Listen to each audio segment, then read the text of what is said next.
नमस्कार, आप देख रहे हैं महाराष्ट्र फाइल्स। आपके साथ मैं हूं परवीन शेख।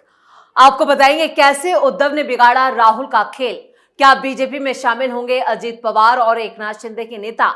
बीजेपी विधायक के बयान पर क्यों मचा बवाल? क्या जेल जाने वाले हैं संजय राउत? इसके अलावा जानेंगे कौन किसे दे रहा है चुनौती, कौन किसकी बढ़ा रहा है टेंशन। साथ ही आपको इन सभी खबरों से कराएंगे रूबरू। लेकिन तमाम बड़ी खबरों में आगे बढ़ने से पहले एक नजर डालते हैं महाराष्ट्र की टॉप हेडलाइंस पर।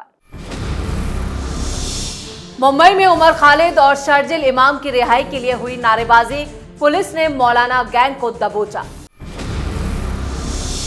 बिहार चुनाव से पहले महाराष्ट्र में बिगड़ा कांग्रेस का खेल, राज उद्धव की जुगलबंदी से मचा हड़कंप। रोहित पवार का बड़ा दावा, बोले शिंदे और अजीत गुट के विधायक बीजेपी में हो जाएंगे शामिल, बीएमसी चुनाव में होगा खेला। बुरे फंसे शिवसेना यूबीटी नेता संजय राउत, बोले महाराष्ट्र में आधे से ज्यादा मंत्री भ्रष्टाचार में लिप्त, हो गया बड़ा एक्शन। वोटर लिस्ट को लेकर महाराष्ट्र में मचा सियासी घमासान, शिवसेना के मंत्री और विधायक ने भी विपक्ष के सुर में सुर मिलाकर वोटर लिस्ट में सुधार की मांग। खबरों में सबसे पहले बात पुलिस एक्शन की। मुंबई के Tata institute of social sciences में हाल ही में एक विवादित कार्यक्रम को लेकर हंगामा मचा है। पुलिस ने इस मामले में 9 छात्रों को नामजद कर आरोपी बनाया है, जिनकी गिरफ्तारी भी हो गई है। जानकारी के मुताबिक ये सभी छात्र कैंडल लेकर कैंपस में पहुंचे थे और उमर खालिद को रिहा करो और शर्जिल इमाम को रिहा करो जैसे नारे लगाए गए।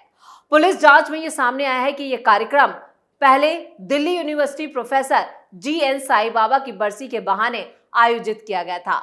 पुलिस जांच के दौरान कुछ डिजिटल डिवाइस जब्त किए गए हैं, जिनमें एक लिटरेचर और कुछ क्लोज सोशल मीडिया ग्रुप से जुड़े चैट भी मिले हैं। पुलिस लिटरेचर की जांच कर रही है और इसे स्कैन भी कर रही है ताकि समझ सके कि उसमें कुछ संदिग्ध तो नहीं है। वहीं इनके ग्रुप चैट्स की भी जांच की जा रही है। पुलिस को शक है कि ये ग्रुप्स फ्रंटल अर्बन ऑर्गेनाइजेशन से जुड़े हो सकते हैं, जिसकी जांच बड़ी बारीकी से की जा रही है। पुलिस ने बताया कि ये फ्रंटल अर्बन ऑर्गेनाइजेशन आमतौर पर झुग्गी झोपड़ियों में जाकर लोगों से बात करते हैं, सरकार की योजनाओं के खिलाफ गलत माहौल बनाते हैं और उन्हें बताया जाता है ये सरकार उनके लिए काम नहीं कर रही, कैपिटलिस्ट सरकार है, उद्योगपतियों के लिए काम करती है। सूत्रों का यह भी दावा है कि यह संगठन उन इलाकों से ऐसे युवाओं को चुनता है जिनमें बोलने और समझाने की क्षमता ज्यादा होती है, फिर उनकी पढ़ाई, फीस और स्कॉलरशिप तक की व्यवस्था करते हैं। जब ये युवा पूरी तरह तैयार हो जाते हैं तो उन्हें दोबारा ग्राउंड पर भेजा जाता है ताकि वो और लोगों को सरकार की नीतियों और अन्याय के मुद्दों पर प्रभावित कर सके। खबरों के मुताबिक पुलिस ने टिस के सुरक्षा रक्षक का बयान भी ले लिया है, जिन्होंने बताया कि उन्होंने उमर खालिद और शर्जिल इमाम को रिहा करने जैसे नारे सुने। फिलहाल पुलिस इस मामले की गहराई से जांच कर रही है ताकि ये साफ हो सके कि टाटा इंस्टीट्यूट के आरोपी छात्रों का इस संगठन से कोई सीधा या इनडायरेक्टली कोई कनेक्शन तो नहीं है। यानी हर एंगल से पुलिस इसकी जांच कर रही है और इसमें कई और जांच एजेंसियां भी शामिल हो सकती हैं। आपको बता दें कि इससे पहले JNU में भी इसी तरह का मामला सामने आया था, जब भारत विरोधी नारे लगे थे और कहा था कि भारत इंशाअल्लाह इंशाअल्लाह तेरे टुकड़े होंगे। और ये मामला भी कुछ इसी तरह का दिखाई दे रहा है, जिसको लेकर मुंबई में सियासी पारा भी चढ़ता हुआ नजर आ रहा है और बताया यह भी जा रहा है कि इसमें कई संगठन शामिल हैं जिनकी गिरफ्तारी भी हो सकती है, क्योंकि इसको लेकर छापेमारी शुरू हो गई है।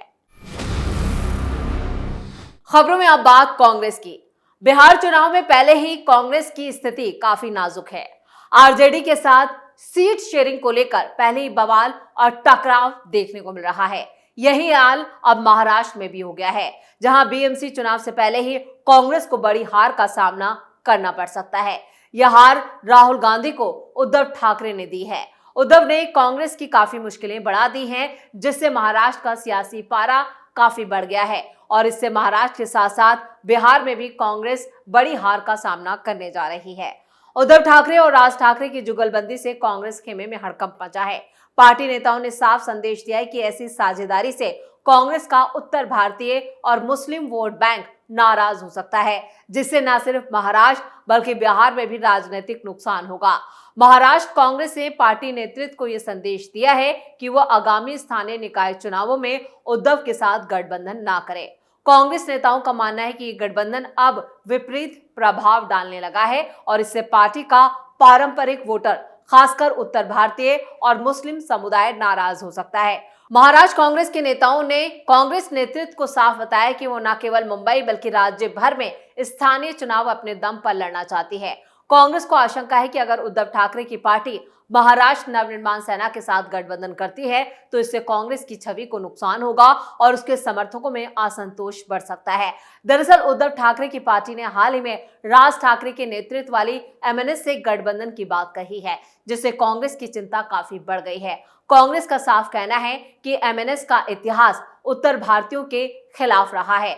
कांग्रेस का कहना है कि एमएनएस का इतिहास उत्तर भारतीयों के खिलाफ हिंसक अभियानों और मुस्लिम समुदायों पर विवादित बयानों से जुड़ा है। पार्टी पर आरोप है कि उसने कई बार मुंबई और आसपास के इलाकों में हिंदी भाषी लोगों को निशाना बनाया। राज ठाकरे की पार्टी ने हाल ही में मस्जिदों से लाउडस्पीकर हटाने की मांग को लेकर भी आंदोलन चलाया था, जिसे कांग्रेस ने धार्मिक ध्रुवीकरण की कोशिश करार दिया था। कांग्रेस नेता अब स्थानीय निकाय चुनाव अपने दम पर लड़ना चाहते हैं। खबरों में आगे का रुख करते हैं। शरद पवार के एनसीपी के नेता रोहित पवार ने एक बड़ा दावा किया है कि महाराष्ट्र में सत्ता पर काबिज शिवसेना और एनसीपी के कई विधायक 2029 के चुनावों से पहले बीजेपी में शामिल हो जाएंगे। उन्होंने ये भी कहा है कि BJP deputy CM Ajit Pawar के विधायकों को एक एक करके तोड़ रही है। वहीं शिवसेना के संजय गायकवाड़ ने आरोप लगाया कि उनके निर्वाचन क्षेत्र बुल्ढाना में 1 लाख से ज्यादा फर्जी वोटर हैं और उनकी शिकायतों के बावजूद जिला कलेक्टर मतदाता सूची को अपडेट नहीं कर रहा है। रोहित पवार ने कहा, दूसरी तरफ एनसीपी के संग्राम जगताप अपने भाषणों में बीजेपी की ही बात मान रहे थे और लोगों से दिवाली के लिए चीजें केवल हिंदू व्यापारियों से खरीदने की अपील कर रहे थे। अजित पवार की तरफ से उन्हें फटकार लगाने के बाद भी उन्हें कोई पछतावा नहीं था। उन्होंने दावा किया है कि बीजेपी अजित पवार के विधायकों को एक एक करके तोड़ रही है। रोहित पवार ने आगे कहा कि बीजेपी सरकार में डिप्टी सीएम एकनाथ शिंदे और अजित पवार को जल्द ही वोट चोरी रोकने के उपाय भी खोजने की जरूरत महसूस होगी। खबरों में अब बात संजय राउत की। संजय राउत ने महाराष्ट्र की राजनीति और चुनावी प्रक्रियाओं पर सवाल उठाए हैं। राउत ने कहा है कि जिस तरह गुजरात में सभी कैबिनेट मंत्रियों ने इस्तीफा दिया, उसी तरह महाराष्ट्र में भी यह कदम उठाने की जरूरत है। उनका कहना है कि महाराष्ट्र में आधे से ज्यादा मंत्री भ्रष्टाचार में शामिल हैं, लेकिन उन्हें पद से इसलिए नहीं हटाया जाता क्योंकि यहां से बैग भरकर पैसा दिल्ली पहुंचाया जाता है। संजय राउत ने यह भी आरोप लगाया कि अमित शाह और केंद्र सरकार दिल्ली से बैठकर गुजरात और महाराष्ट्र दोनों राज्यों को नियंत्रित करती है। संजय राउत ने अपने बयान में स्थानीय प्रशासन और जनता के हित को ध्यान में रखते हुए कहा है कि भ्रष्ट मंत्रियों को हटाना जरूरी है ताकि राज्य में ईमानदार और जवाबदेह शासन सुनिश्चित किया जा सके। उनका यह भी कहना था कि अगर राज्य के स्थानीय नेता ईमानदारी से काम करते तो ये कदम पहले ही उठाया जाना चाहिए था। संजय राउत की इन टिप्पणियों ने महाराष्ट्र की राजनीति में नया विवाद खड़ा कर दिया। वहीं उनके बयानों पर सरकार में शामिल मंत्रियों ने भी अब राउत के खिलाफ मोर्चा खोल दिया है। पात्रा चौल मामले में अब खुद संजय राउत ही फंसे हुए हैं, जिसके लिए वो जेल भी गए थे। अब उनकी फाइल दोबारा खुल सकती है और कहा यह भी जा रहा है कि खुद उन्हें अपना भ्रष्टाचार जो घोटाले किए हैं उसका हिसाब देना होगा। यानी संजय राउत ने यह बयान देकर अपने जेल जाने की तैयारी कर ली है। और खबरों के आखिर में बात वोटर लिस्ट पर मचे घमासान की।